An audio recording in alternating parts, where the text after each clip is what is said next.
Kabamski, dito po kami sa Tabernacle Choir, and we would like to thank Brother and Sister Gifford for taking us here and for giving us tickets to enter. And we have to admit that we're grateful for our dear friend Jean, where we got the tickets. Yes! Thank you so much. Big shout out to everyone. We love you so much. Thank you so much, Brother Gifford, for taking us there. It was a privilege to come again. So mga Kabamski, we love you so much. Please continue watching. There we go, Bamskis. We're just looking for our seats. The Sacred Concert Himig ng Pag-asa was held in the University of Santo Tomas.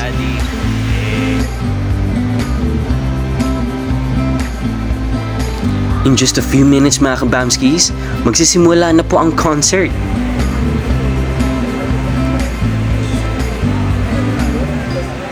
Ito na po mga Kabamskis, let us hear the wonderful message through music.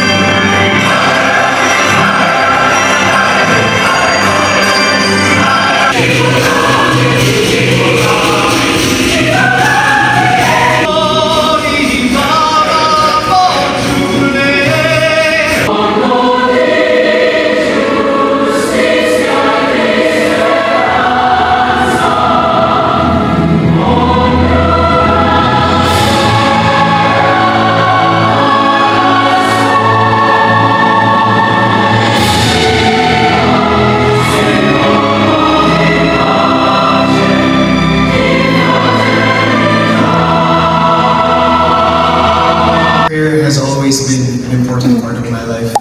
After serving as a full-time missionary for the Church of Jesus Christ of Latter-day Saints, I began to understand that prayer was not merely a routine. It is a deliberate and a meaningful conversation, a wholehearted plea. Every time I pray with that in mind, I find added strength to be like Jesus Christ and love others. I don't see it as a way to escape my problems. God is not a genie in a bottle you can just order around and then forget about. No, He's a loving Father in heaven who understands you better than anyone ever can. All in all, I pray because I love Him and I want Him to feel that love from me as His child, created in His image, to follow His Son, Jesus Christ.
Dito ako nagulat mga Kabamskis. Pakinggan nyo ang kinakanta nila.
this evening with you.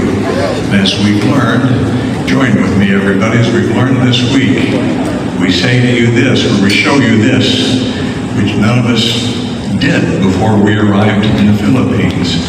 Thank you.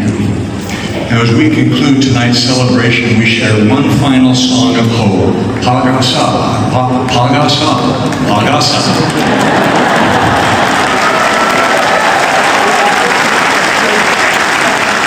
Our song of hope here in the Philippines is not just for us at this beautiful and historic University of Santo Tomas. Through your love of God, the hope you feel will resound throughout your barangays, communities, your nation of over 7,000 islands, and the world. May this be true for each of us tonight. As is our custom, we now share a special farewell hymn. It's a prayer of hope for all of God's children. And tonight, it is a prayer especially for every Filipino, whoever they are, and wherever in the world they may be. God be with you till we meet again.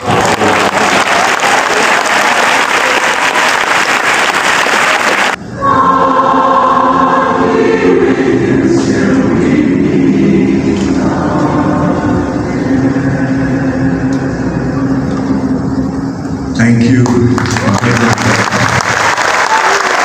Okay mga kabamski, tapos na po ang ating Tabernacle Concert Tour.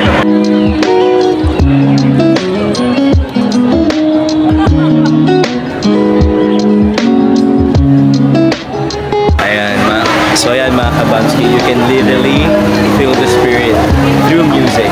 At makikita natin pala sa yung mga ibang member ng Tabernacle Choir. Ayan. Hi Bob!